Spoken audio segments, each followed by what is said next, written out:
नमस्कार दोस्तों, मेरा नाम है चिराग गोठी। मेरे साथ है फ़ारूक हैदर साहब, सीनियर जर्नलिस्ट हैं। आज हम बात कर रहे हैं डेबोलिना के ऊपर। बिग बॉस की कंटेस्टेंट रही हैं और उन्होंने एक खुलासा किया है एक शो में। उनका कहना है कि कुछ साल पहले मैथ्स के टीचर ने उनके साथ छेड़छाड़ की थी। उस वक्त उन्होंने अ, उनका कहना है कि उन्होंने शिकायत की थी उनकी वाइफ से, और उसके बाद जो है उनकी ऑब्वियसली डांट पड़ी थी घर में, लेकिन पुलिस कंप्लेंट नहीं की थी। आज उनको इस बात का मलाल है कि उस वक्त उन्होंने पुलिस कंप्लेंट नहीं की थी। उनका कहना है कि इस तरह केसेस, यानी अगर हरासमेंट कहीं भी हो रहा हो, किसी के साथ भी हो रहा हो, वो तुरंत पुलिस को जाकर बताएं, और ऐसे मामलों में कार्रवाई होनी चाहिए, छिपाना नहीं चाहिए। क्योंकि कहीं ना कहीं उनका कहना है कि सामाजिक प्रतिष्ठा की वजह से, या ये कहे कि सामाजिक दबाव की वजह से, उन्होंने, उनके पेरेंट्स ने ये पहल नहीं की कि भाई हम जाके कंप्लेंट करेंगे। उनको लगा कि भाई बेइज्जती हो जाती है लड़की की, आगे पता नहीं शादी हो ना हो, आगे किस तरह से लोग देखेंगे, और ये खुलासा उन्होंने किया है।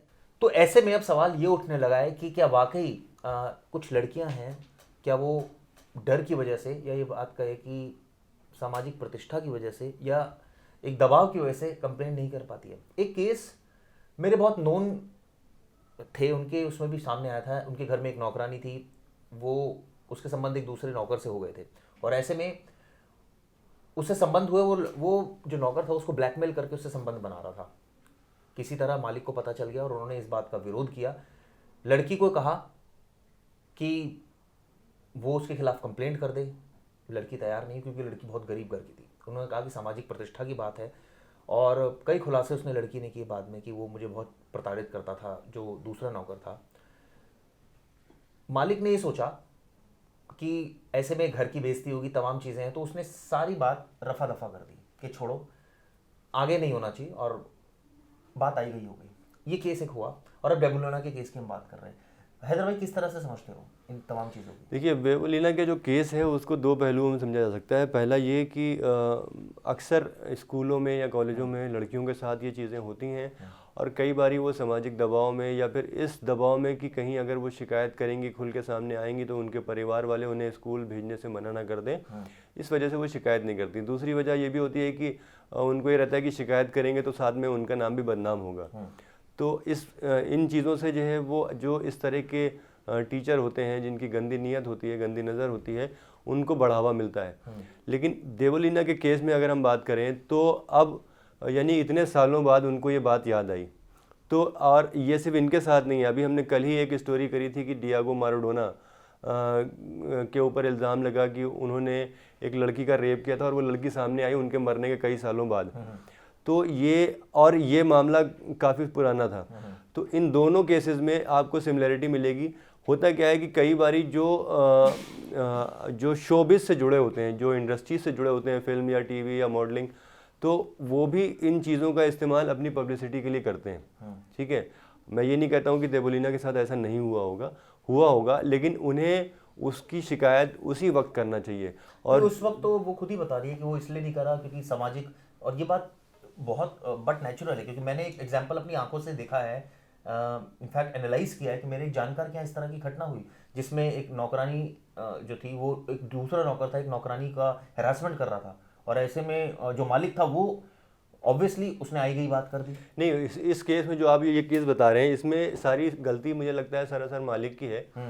क्योंकि अगर मालिक ने उसे नौकरानी के साथ नौकर को कुछ अभद्रता करते हुए देखा था, तो उसे फ़ौरन उसे वहीं रोकना चाहिए था। उसे बिना इस बात की परवाह किए कि लड़की का क्या स्टैंड है, आपको ये पुलिस कंप्लेन देनी चाहिए थी। क्योंकि जो भी मालिक था, उसको अगर वो पुलिस कंप्लेन देता है तो आइंदा कभी नौकर की हिम्मत नहीं पड़ेगी कि वो लड़की के ऊपर वो बात बुरी सही है, नज़र लेकिन रखे। कई बार ऐसा होता है, जो मुझे पता चला उस फैमिली से, कि कई बार मालिक जो होता है वो सिर्फ इस इल्म में एक्शन नहीं लेता कि भाई जो नौकर है, दोनों नौकर हैं, एक तो उनकी नौकरी चली जाएगी, उनके परिवार को नुकसान हो जाएगा। ये एक मानवता वाला पहलू है। दूसरा, वो ये भी सोचता है इस तरह के केसेस में कि अगर ऐसा होता है तो उसका काम भी सफ़र करेगा। नौकरी तो जाएगी, वो एक अलग बात है, और फॉर टाइम बिंग काम भी सफ़र करेगा।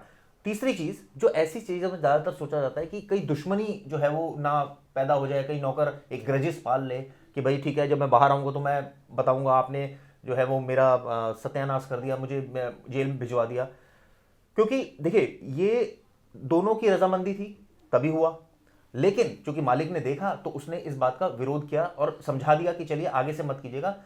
हालांकि सामाजिक जिम्मेदारी जैसे आप कह रहे हैं कि कंप्लेंट कर देनी चाहिए थी, ये बहुत बड़ा स्टेप होता है हैदर भाई, ये इतना आसान नहीं होता। ये नहीं, सोचो फर्ज कीजिए अगर आपके साथ ये हो तो आपका पहला रिएक्शन मेरा पहला रिएक्शन देखिए मैं आपको बताता हूँ कि अगर मालिक ने अपनी आंखों से देखा कि उसकी एक नाबालिग नौकरानी या फिर कम उम्र नौकरानी, जिसे आप बोल दीजिए कि 20-22 साल की लड़कियां जो होती हैं, उनके साथ अगर कोई और नौकर बदतमीजी कर रहा है, तो ऐसी उम्र में, इस कच्ची उम्र में लड़कियां इतनी हिम्मत नहीं कर पाती हैं कि वो उसके खिलाफ विरोध करें या उसके खिलाफ बातें रखें। तो जिस मालिक ने उसे देखा था उसका फर्ज बनता था कि वो फौरन उसकी पुलिस कंप्लेन करता, इस बात की परवाह किए बिना कि उसका काम सफ़र करेगा या उसकी दुश्मनी हो जाएगी, क्योंकि वो ये एक लड़की की अस्मिता का सवाल था। इसमें सरासर जो गलती है वो मालिक की है, मालिक को इसमें पुलिस कंप्लेन करना चाहिए था, मेरा ये मानना है। नहीं आपका ये मानना है, लेकिन जैसे मैंने बताया इसके पीछे के जो ड्रॉबैक्स हैं वो ये हैं। इस केस में जो मैं डिस्कस कर रहा हूँ, इसमें जो नौकरानी थी उसने अपना पक्ष रखा मेरे फ्रेंड की वाइफ से और उसने सारी बातें बताई, एडमिट करी। लेकिन चूंकि भाई सामाजिक प्रतिष्ठा की अगर बात कर ले, उसके बिजनेस की बात कर ले, लड़की और जो वो नौकर था वो दोनों अपनी रजामंदी से कर रहे थे, कोई ऐसा नहीं कि कोई जबरदस्ती कर रहा था या कोई ब्लैकमेल वाला केस था। लेकिन चूंकि ये चीज हो रही थी तो उसका फर्ज ये बनता था कि घर में इस तरह की बात नहीं होनी चाहिए, इसको खत्म किया जाए। लेकिन उस लड़की, उस नौकरानी ने आपके दोस्त को ये बताया था कि देखिए वो मेरे साथ ज़बरदस्ती कर रहा है, ये बात उसने रखी थी आपके दोस्त के सामने। तो आपके दोस्त को स्टैंड लेना चाहिए, क्योंकि अगर हम खुद स्टैंड नहीं लेंगे, मतलब आपके दोस्त ने अगर स्टैंड नहीं लिया है, तो कल किसी और के साथ ये घटना होगी। तो अगर हम इनिशिएट करते हैं, तो चाहे वो ये घर में जो घरेलू नौकरानियों के साथ या घरेलू जो लोग काम करते हैं उनके साथ ये घटनाएं होती हैं, या फिर स्कूलों में जो ऐसी घटनाएं होती हैं, या फिर दूसरी जगहों पे दफ्तरों में ऐसी घटनाएं होती हैं, इनमें सबसे ज़्यादा ज़रूरी यह है कि स्टैंड लिया जाए। जिसके साथ हो रहा है वो भी स्टैंड ले, जो इन घटनाओं को का साक्षी बन रहा है, जो देख रहा है, वो भी स्टैंड ले। क्योंकि अगर दोनों लोग स्टैंड लेंगे तो फिर सामने वाला जो आरोपी है, जो ये काम करता है, उसकी दोबारा हिम्मत नहीं पड़ेगी ऐसा करने की। तो बहरहाल इस टॉपिक नहीं, ये इस तरह की बात मैं इसमें थोड़ा सा और ऐड ऑन इसलिए करना चाहूँगा क्योंकि इस केस में जो इंडिविजुअल हुआ उसमें हमने जब डिस्कस किया, मैंने अपने फ्रेंड से डिस्कस किया, उसने कहा कि उसने लड़की से बात की और लड़की ने ये बताया कि उसका कोई बॉयफ्रेंड था, वो उससे प्यार करती थी और वो उस नौकर के फ़ोन का इस्तेमाल करती थी उससे बात करने के लिए। तो नौकर ने इस बात का एक तरह से उसको ब्लैकमेल करना शुरू कर दिया कि अगर अब तूने मेरे साथ नहीं किया तो मैं ये तेरे पिता को बताऊंगा। तो लड़की को लगा कि भाई पहली मैंने गलती करी और दूसरी अब उस गलती को छिपाने के लिए अगर वो ये कह रहा है तो वो तैयार हो गई। तो इसमें मालिक का रोल, जैसा कि ऑब्वियसली हमने बहुत डिटेल में उससे डिस्कस किया पूरी बात, तो मालिक का रोल है, आपकी बात सही है, लेकिन उससे ज्यादा रोल उस शख्स का भी है। अगर मान लीजिए फर्ज कीजिए वो लड़की उसी समय जाके विरोध करती, अगर वो कहती नहीं मैं तेरे फोन का इस्तेमाल कर रही हूं, या तो पहले तो उसको फोन का इस्तेमाल ही नहीं करना चाहिए था किसी के। चलिए फर्ज कीजिए उसने इस्तेमाल किया फोन का, अगर इस्तेमाल किया तो वो इस कंडीशन पर जो है अपना देह दूसरे को देने के लिए तैयार हो जाए, तो ये तो बहुत ही अजीब सी चीज लगती है। इसको किस सेंस में देखते हैं आप? हाँ बिल्कुल सही कह रहे हैं आप, मतलब लेकिन मुझे ऐसा लगता है कि इस पूरे जो घटनाक्रम होते हैं, ऐसे घटनाक्रम होते हैं, उसमें सिर्फ जो विक्टिम है उसको ही स्टैंड लेने की ज़रूरत नहीं है, बल्कि उसके साथ आसपास जो लोग मौजूद हैं, भले उसकी फैमिली के लोग हों, उसके दोस्त हों, उसके मालिक हों, वो सब लोग जब स्टैंड लेंगे तब उसको एक शक्ति मिलेगी अन्याय के खिलाफ आवाज़ उठाने की, और ये ज़रूरी है। बहरहाल मुझे ऐसा लगता है। तो दूसरा अगर हम ये बात करिए, हमने इसलिए डिस्कस किया दोस्तों क्योंकि ये एक ऐसी चीज़ थी जो डेबोलिना से हमने शुरुआत की, हमने फुटबॉलर की भी डिस्कस किया कि इस तरह के केसेस सामने आते हैं जब जो लेडीज़ हैं वो ऑब्वियसली बहुत ज़्यादा हिम्मत नहीं जुटा पाती। अब उसके पीछे उनके पर्सनल रीजंस, अब इस केस में उनका पर्सनल रीज़न था जो कि बिल्कुल अलग सा रीज़न है, लेकिन कई केसेस में सामाजिक दबाव इतना ज़्यादा होता है, जैसे उनको अपनी इज्जत का होता है, उनके पेरेंट्स नहीं चाहते हैं, या उनको लगता है कि ये करेंगे तो इसका एट द एंड आउटकम क्या होगा, वो जेल चला जाएगा, उससे क्या, उसको क्या मिल जाएगा, हो सकता है उसकी नौकरी चली जाए, हो सकता है कुछ और चीज़ें हो जाएं।